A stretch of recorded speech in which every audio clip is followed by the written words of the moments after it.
સિયા, અહીં આવજે તો.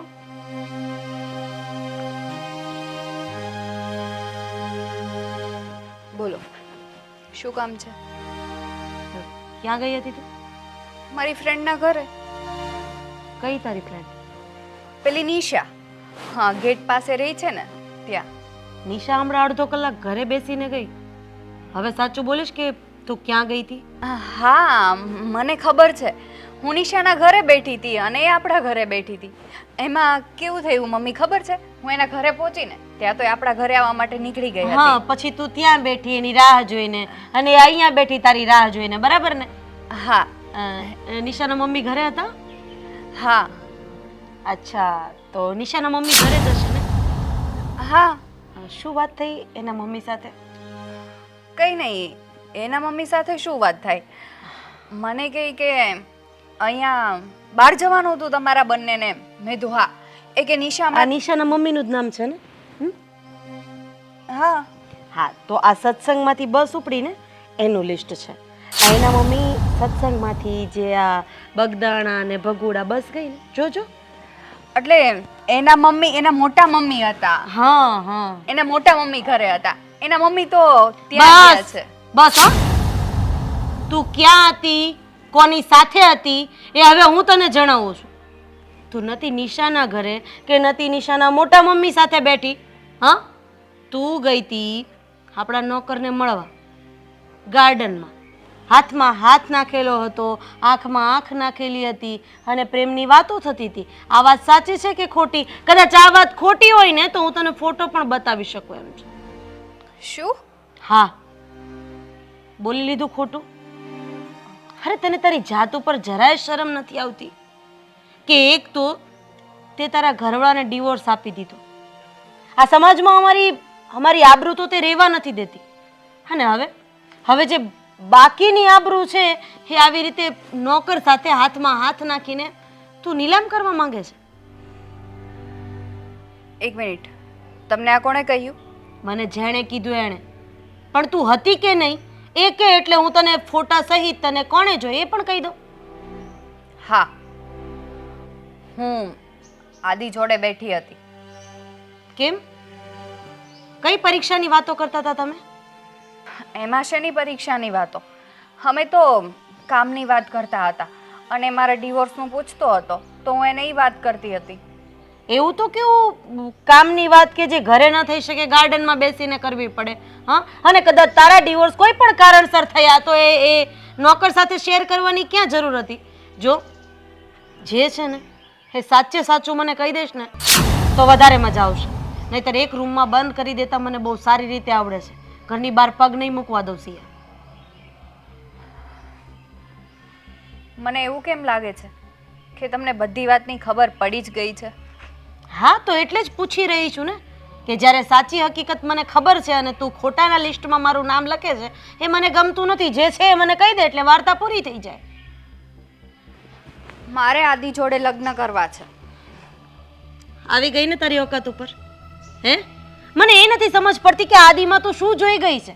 અરે, સરકારી નોકરિયાત, સારામાં સારો સ્વભાવવાળો છોકરો તે છોડી દીધો, એને ડિવોર્સ આપી દીધા, એને છૂટાછેડા આપી દીધા અને હવે તારા નોકર સાથે લગ્ન કરવા છે. તને તો મારી દીકરી કહેતા મને શરમ આવે છે. કેમ? હે નોકર છે તો એ માણસ નથી?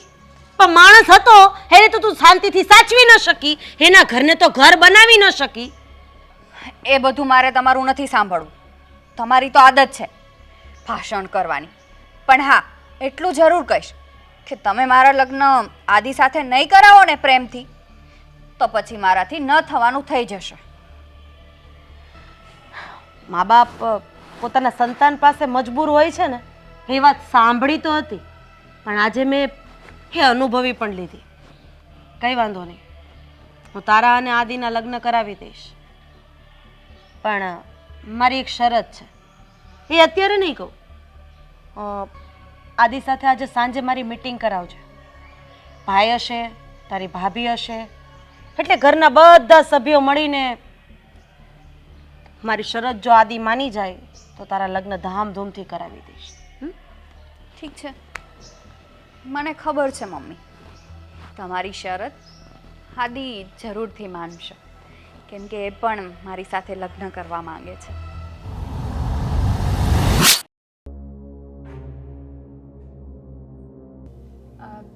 સિયાબેન, તમે ફોન તો કરી દીધો ને?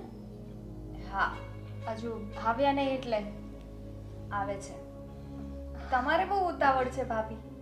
લે, ઉતાવળ તો હોય જ ને. જટ તમારા લગ્ન લઈ લઈએ ને તમને આ ઘરમાંથી વિદા કરીએ.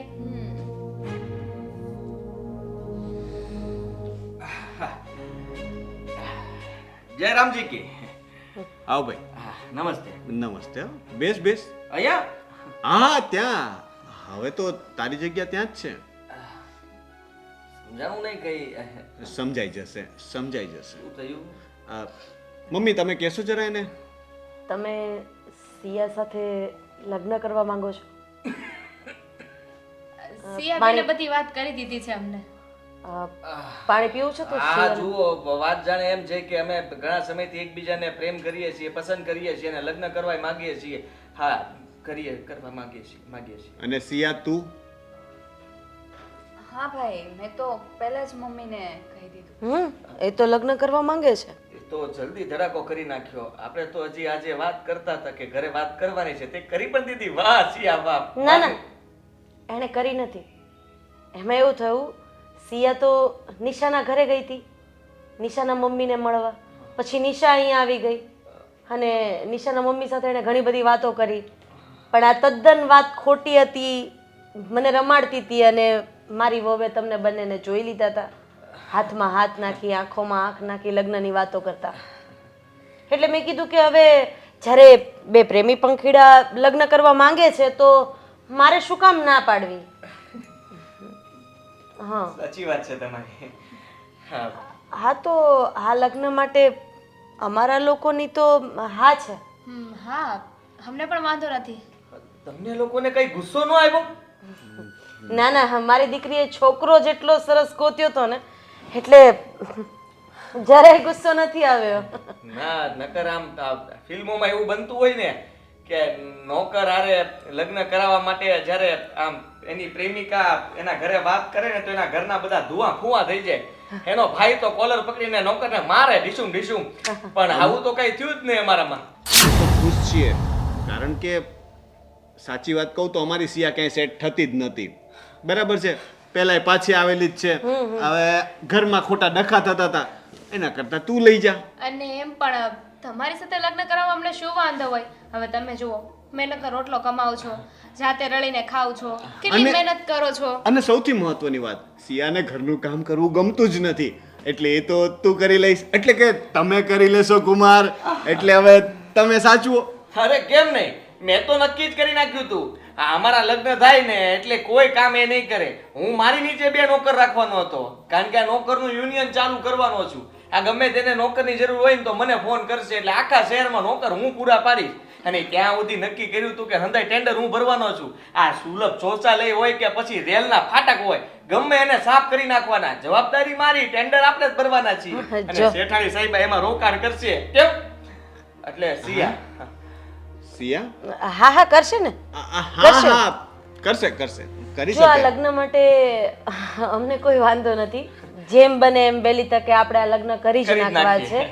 અને લગ્ન કરીને પછી તમે તમારા ઘરે જતા રહેશો. અને આ લગ્ન કરવા માટે મારી એક શરત પણ છે, જે મેં સિયાને કીધી હતી. પણ શરત કઈ હતી એ નથી કીધી, હવે હું કહેવા જાઉં છું. માનશે ને તારી બહુ બધી? બહુ નાની એવી શરત છે, બીજું કઈ અઘરું નથી. આ તો હવે એક મિનિટ, તમે જ્યારે આ ઘરના કામ માટે મને નક્કી કરવા આવ્યા ત્યારે કીધું તું એક નાનું અમથું કામ છે અને મોટું નીકળ્યું હતું. આજે તમે નાની એવી શરત કહો છો, એના ઉપરથી જરાક આમ. અરે પણ એક જ તો શરત છે ને, એ પણ નાની એવી. તારા માટે તો એ શરત એટલે તું પ્રેમ કરે છે ને સિયાને? સિયા તું પ્રેમ કરે છે ને એને, તો પ્રેમમાં તો કઈ પણ કરી શકાય. તો નાની એવી શરત નહીં પૂરી, પેલા સાંભળી તો લે. બરાબર છે મમ્મી? હા, જો સિયા સાથે તમારે કુમાર લગ્ન કરવા હોય ને કુમાર, તો આ ઘર, આ પ્રોપર્ટી, અમારી જે માલ મિલકત છે, જે જમીન, શેર બજારમાં જે અમુક શેર, તો આ કોઈમાં અમારા બેમાંથી એક પણ ન. એમાં ભાગ નહીં રહે. ઠીક છે, કઈ વાંધો નહીં મમ્મી, તમારી શરત મંજૂર છે. અરે વાહ. હે ને, આદિ? આ તો કરો કંકુના મુહૂર્ત કઢાવો એટલે અમે તો રેડી જ છીએ. હા, એક કામ ભાઈ, કર ને, આપણે જે સિયાના પેલા લગ્ન કર્યા હતા ને પછી છૂટાછેડા કર્યા ને ઈ ગોળદાદા છે ને એને જ બોલાવીને ગોળધાણા ખાઈ નાખી. હું કેવું ના તમારે? ના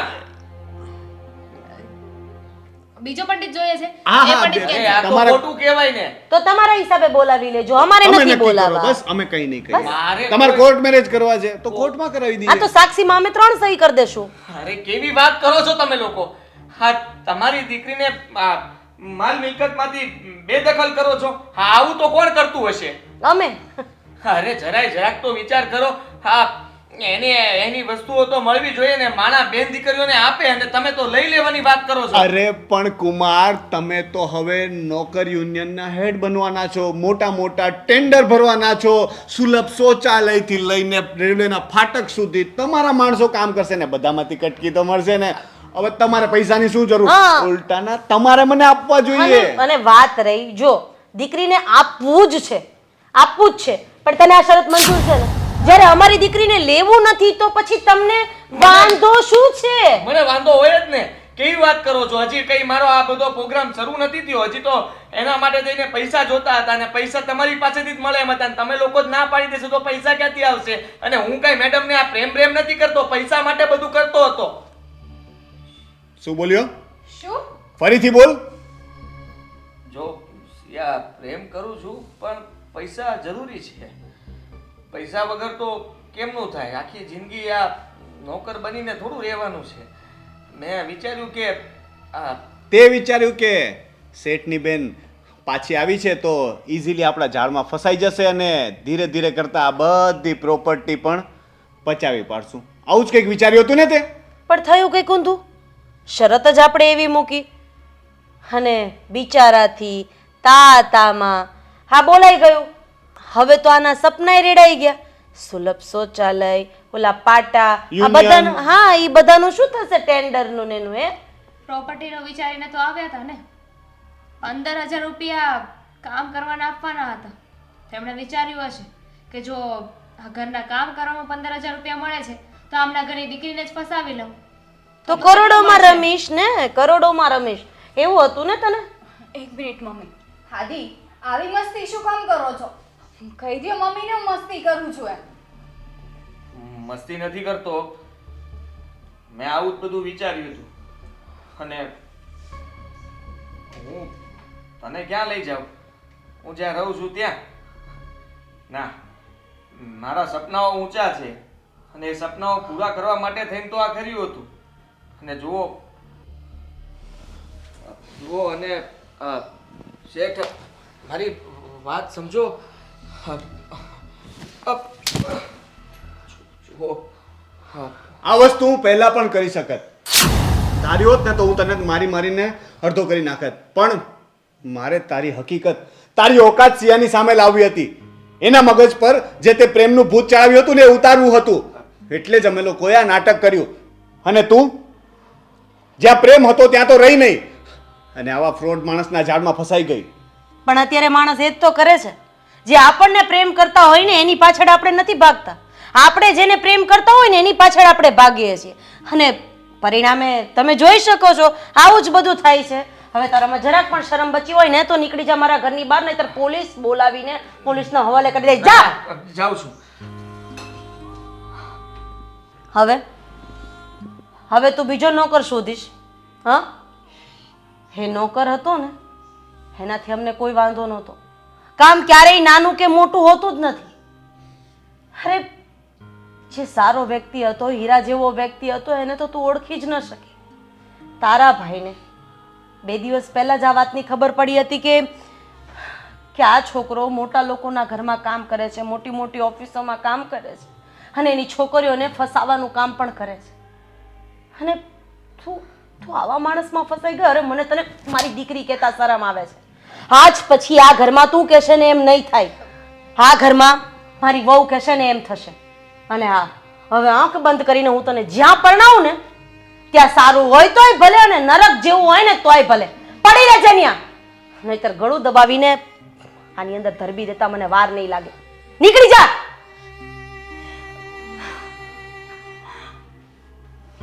મમ્મી હા તો ખોટું કહેવાય ને. માન્યું કે એમણે જે કર્યું એ ખોટું હતું, પણ માણસને સમજાવવાની રીત હોય. એમની ભૂલ ઉપર તમે એમના ઉપર આવી રીતે બિહેવિયર કરશો ને તો એમને એવું લાગશે કે એમનાથી બહુ મોટી ભૂલ થઈ ગઈ છે. શું કરું બેટા? આ તારા પપ્પાના ગયા પછી એકલા હાથે આ ઘરને સંભાળવાની કોશિશ કરી છે. અને એક માં જ્યારે પોતાના સંતાનને ન સાચવી શકે અને સંતાન આવા પગલાં ભરે, જ્યારે સમાજની બીક હોય ને ત્યારે માણસને ન છૂટકે પોતાના સંતાન ઉપર હાથ ઉપાડો.